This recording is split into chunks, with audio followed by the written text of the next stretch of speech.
પ્રથમ 27 જેની આવી સમજણ હોય તેના હૃદયને છે ભગવાન સર્વ પ્રકારે નિવાસ કરીને છે. આપણે તો સમજણ જ દ્રઢ કરતા રહેવાનું છે. કોઈ વર્તે કે ન વર્તે, કોઈ સમજણ દ્રઢ કરે કે ન કરે, મારે સમજણ દ્રઢ કરતા રહેવાનું, મારે કથા વાર્તામાં ડૂબેલા રહેવાનું છે.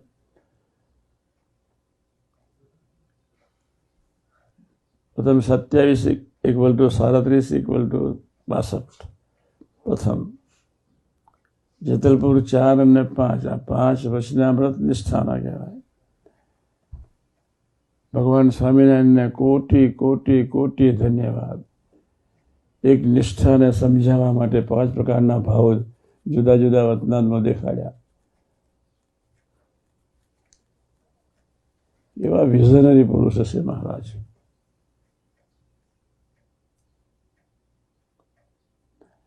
એવા એ અદ્ભુત પુરુષ. આપણે કરીને કરુણા કરીને બોલતા જ રહ્યા, બોલતા જ રહ્યા, બોલતા જ રહ્યા.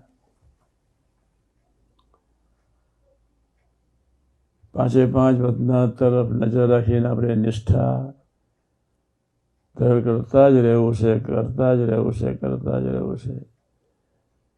અને જ્યાં સુધી નિષ્ઠા દ્રઢ ન થાય ત્યાં સુધી કોઈના તરફ નજર નહીં જવા દેતા. કોઈ વર્તે છે કે નથી વર્તો એને આપણે કોઈ સંબંધ નથી.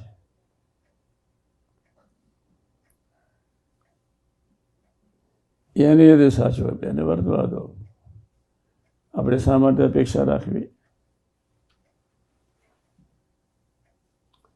આને આમ વર્તવું જોઈએ આવો સંકલ્પ ઉઠે એ જ નિષ્ઠાની ભયંકર કચાશ છે. વાક્ય ખોટું પડી ગયું. પ્રાપ્તિ એ જ પૂર્ણાહુતિ.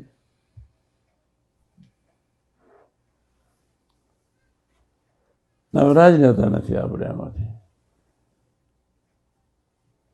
દરેકનું કંઈક નોંધીએ છે, સાથી અપેક્ષા છે. આપણને અપેક્ષા રાખવાનો અધિકાર નથી. તમે જ અક્ષરધામમાં છો, પછી શા માટે અપેક્ષા રાખવાની? કોઈ વર્તે કે ન વર્તે એ આપણો સબ્જેક્ટ નથી, એ ભગવાનનો સબ્જેક્ટ છે. આપણે ભગવાન પાસેથી એ સબ્જેક્ટને છીનવી લેવાનો નથી. બસ આપણે જાગ્રત રહેવાનું છે. હું અક્ષરધામમાં જ છું.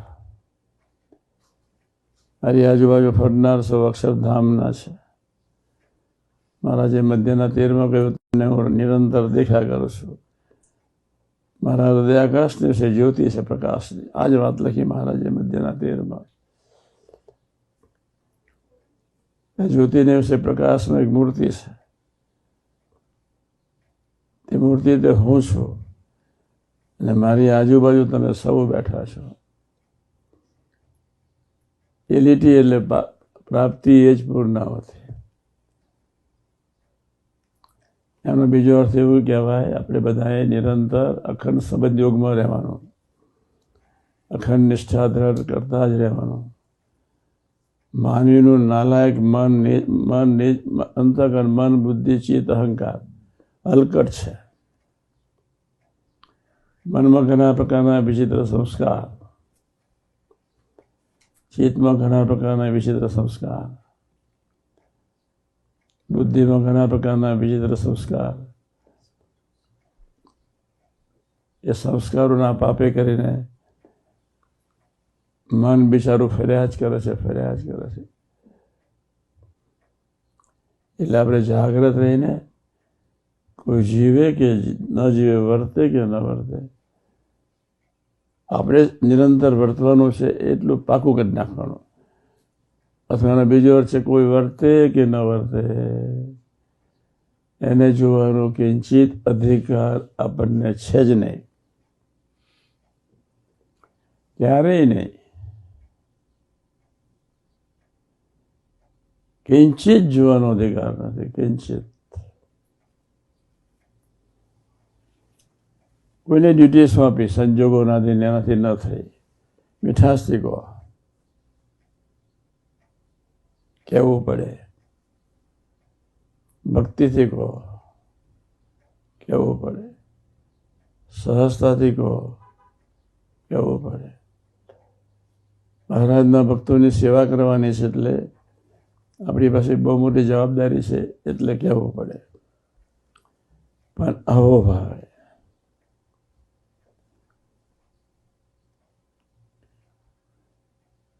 આપણે એક સેવા કરવા માટે એને કહેવાનું છે. ને આમાં તમારી રીતે ન વર્તે તો જ્યાં સ્વામિનારાયણ કે આપણે કહેવાની જરૂર નથી. મારા સમજાવશે. પ્રાપ્તિ એ જ પૂર્ણાવતી પરમ સત્યમાં અખંડ વિશ્વાસ રાખી હા ગડથલ કરાવશો છે. અદ્ભુત વાક્ય અહીં લખાઈ ગયું છે. એ પહેલું જ વાંચ્યું અહીં બેઠો, મને એટલો બધો આનંદ થયો. આ રીતે આ જ લીટી પ્રમાણે, આ જ વચનાથ પ્રમાણે, આ સૂત્ર પ્રમાણે આપણે બધાએ નિરંતર જીવવાનું છે. અને આ જીવવા માટે આપણે 5 વચનાથ નિષ્ઠાના એકી સાથે વિચારવાના છે.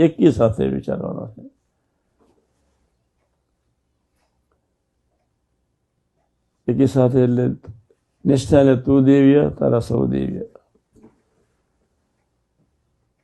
તું મંગલકારી, તું કરતા હરતા, તું હિતકારી. બસ જે કાંઈ થઈ રહ્યું છે, થાય છે, થશે, એના કરતા હરતા તમે છો. મારે તટસ્થ ભાવે જોવાની જરૂર છે, સ્થિરતાથી જોવાની જરૂર છે, ઉતાવળથી જોવાની જરૂર નથી, અપેક્ષા વગર જોવાની જરૂર છે, અને મીઠાશથી ભક્તિપૂર્ણ હૃદયથી બીજાને વાત કરવાની જરૂર છે. આપણું હૃદય બગડવું ના જોઈએ. દુનિયા ભલે બગડેલી રહી, મારી આજુબાજુ કોઈ સાધક વર્તે કે ન વર્તે, આપણે શું, આપણી ફરજ છે તો સાધકને કયા કરવાનું. આ એક જ સૂત્ર બહુ થઈ ગયું. મધ્ય 13નું દર્શન કરાવે છે આ સૂત્ર. પ્રાપ્તિ એ જ પૂર્ણાવતી તે પરમ સત્યમાં અખંડ વિશ્વાસ રાખી હા ગડથલ કરતા રહેવાનું છે.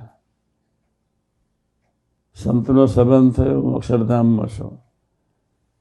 હું અક્ષરધામમાં છું, સૌ ભક્તો અક્ષરધામના છે. આપણે સાથે રહેવાનું છે, સાથે વ્યવહાર કરવાનો છે, સ્વરૂપમાં પ્રગટાવવાનો છે. આપણે બધા અક્ષરધામમાં છીએ.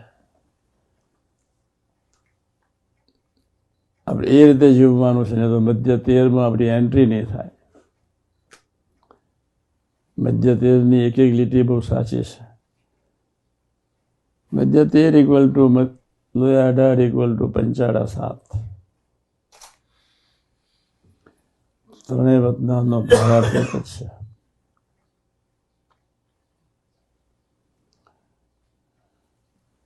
ત્રણેય વચનાથ એક જ કહે છે,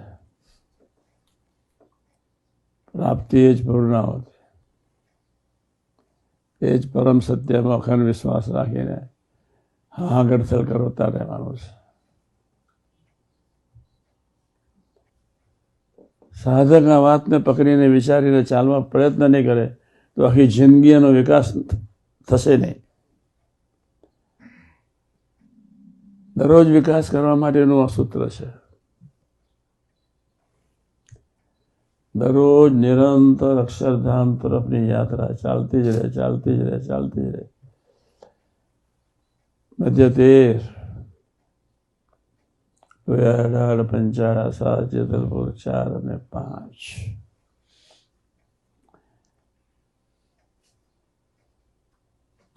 આપણે વાંચતા રહેવાનું ધીમે ધીમે. એક દિવસનું કામ નથી, ઉતાર છે જ નહીં.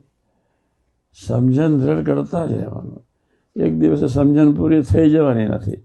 સાથે આપણામાં હઠમાન ઈર્ષા બહુ ભરેલા છે, અને આપણી પત્તર રગડી નાખે છે હઠમાન ઈર્ષા. આપણો હઠીલો સ્વભાવ, એનો વિચાર કરવાનો.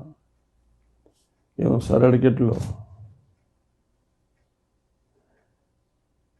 આપણને ખબર છે કે આપણે અક્ષરધામના જ છે, છતાં જોવાઈ જાય છે, છતાં મનને હેવા પડ્યા છે. તો મન બુદ્ધિને બાજુમાં રાખીને મારે એ પ્રભાવમાં મારે રહેવાનો. મન બુદ્ધિની હસી રહેશે. હું અક્ષરધામમાં છું. આ સૂત્ર પ્રમાણે હું અક્ષરધામમાં જ છું. પ્રભુ અક્ષરધામના, હું અક્ષરધામનો. કોટી કલ્પથી જીવ મન ધાર્યું કરતો આવ્યો છે, કોટી કલ્પથી. બાપ રે બાપ.